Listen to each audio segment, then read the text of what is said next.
Salut à tous, c'est Android Driver et aujourd'hui on va parler de quoi? On va parler de Star Wars. Et oui, chaque fin d'année maintenant, il y a un nouveau film Star Wars. Du coup, c'est une très bonne nouvelle pour les fans comme moi, ou les fans comme vous, peut-être d'autres gens, parce que franchement, vivre à une époque où on peut voir des films Star Wars au cinéma, c'est quand même classe. Et Star Wars 8, j'en attends beaucoup de choses, notamment parce que j'avais assez apprécié Star Wars 7, même s'il y avait beaucoup de critiques dessus. Dont une critique que je n'ai pas beaucoup appréciée parce que je la trouvais assez vide et dommageable, et cette critique concerne Kylo Ren. Kylo Ren qui est quand même un des meilleurs personnages Star Wars qui existent actuellement. Oui, on y va. Générique. Vous n'avez jamais songé à raconter vos exploits dans un bouquin? Oh, ça me tente bien ainsi. Mais ce qui me gêne, c'est d'avoir à éliminer tous ceux qui l'auront lu. Alors, Star Wars, ce n'est pas que de la fantaisie dans l'espace, ce n'est pas que des superbes images, des superbes effets spéciaux et une superbe musique. Non, c'est aussi des piou-piou, des bzz bzz et des... mais également des thématiques, des symboliques. Star Wars, pour moi, la principale thématique, c'est la malédiction des Skywalker, notamment avec la prélogie et la trilogie originelle. On peut voir ça avec la déchéance de Anakin Skywalker, qui passe de Dark Vador, mais également à travers sa rédemption, que ce soit à travers lui ou à travers son fils. Et comment ne pas voir cette thématique à travers le personnage de Kylo Ren, qui est quand même une des meilleures représentations de cette problématique. Eh oui, mon cher, c'est ça, la vérité, ça fait mal, je sais. Oui. Car la famille Skywalker a toujours été déchirée entre le bon côté et le côté des ténèbres, le côté obscur, le côté qui fait pas vraiment le dawa, mais qui est quand même très très clair. Eh bien, Kylo Ren, c'est exactement ça, mais au mieux. Car Kylo Ren, dans le film, comme nous pouvons voir dans Star Wars 7, porte la croix de sa famille.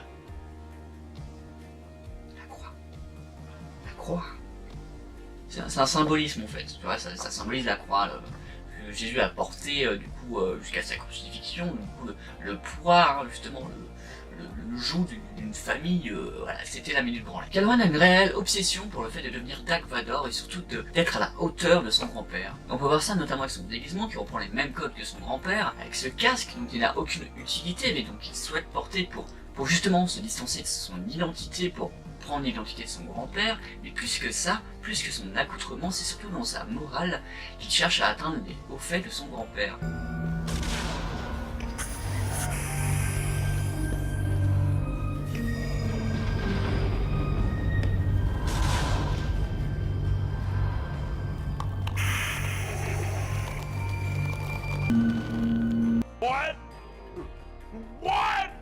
Kylo Ren marche parce qu'il est un contraste avec Dark Vador.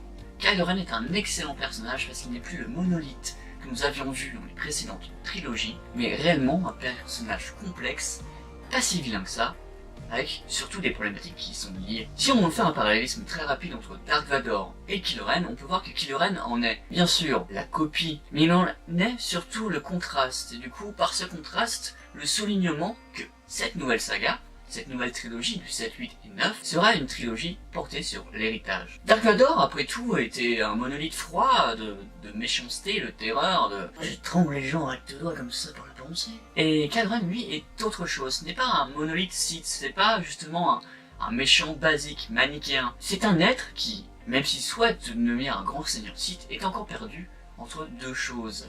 Sa jeunesse, la lumière. La jeunesse peut se voir notamment avec cette rage incontrôlée, quand il perd, quand il est vulnérable, et cette volonté de le rejoindre. Malgré tout, malgré le fait qu'il est surtout un Jedi lumineux. Et c'est pour ça qu'il lutte contre la lumière alors qu'il souhaite seulement être en apnée sous les ténèbres. Et c'est là que c'est intéressant. Kylo Ren ne lutte pas contre les ténèbres, il lutte contre la lumière. Alors que Anakin Skywalker, lui, luttait contre les ténèbres pour garder cette petite parcelle de lumière que Padmé Amidala et Luke Skywalker voyaient encore en lui. Anakin Skywalker était un être déchu, qui, pour sauver la femme qu'il aimait, était prête à tout justement pour la sauver.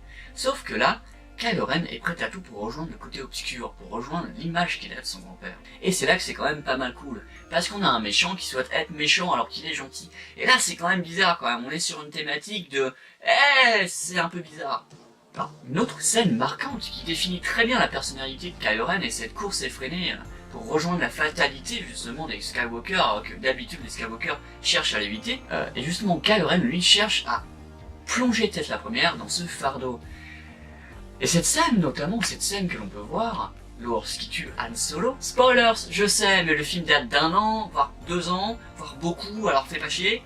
Lorsque Kylo Ren tue son père, ce n'est pas juste pour tuer, mais c'est surtout pour s'éloigner encore plus de son identité, même comme Han Solo l'appelle Ben. Il cherche à casser son image, à la détruire, il cherche à ne plus être Ben, mais à prendre justement l'image de Kylo Ren. Deuxième minute branlette intellectuelle. Et s'il tue son père, on peut également y voir une manière de se rapprocher de son grand-père. Et oui, en tuant le père, on tue également un point de sa ligne chronologique, un point dans son arbre généalogique. Et du coup, par ce fait-là, il accède un peu plus près de son grand-père, du côté obscur, etc.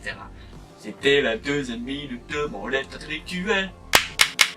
Là où Kylo Ren est superbement intéressant, c'est que la nouvelle trilogie que nous sommes actuellement en train de voir, le 7, le 8 et le 9, ce n'est pas un combat manichéen entre le bien et le mal. C'est un combat pour l'équilibre, pour l'héritage d'une famille, et pour le fardeau de la fatalité, mais surtout une recherche de l'équilibre dans la force. Il n'y a plus de Jedi, il n'y a plus de Sith, il y a une recherche entre les deux, le bien et le mal. Cette saga va porter pour cet entre-deux, pour ces Jedi gris, ces Jedi qui sont entre deux eaux, qui ne cherchent pas à être des monolithes de bien et de mal, mais qui ont des problématiques et des thématiques très intéressantes dans un Star Wars. Parce que dans Star Wars, on était habitué au bien et au mal. Dark Maul, Dark Sidious, on avait Dark Vador, on avait Obi-Wan Kenobi quand même, qui est excellent, mais on avait des figures un peu plus complexes quand même, on avait le Comte Dooku, on avait Qui-Gon,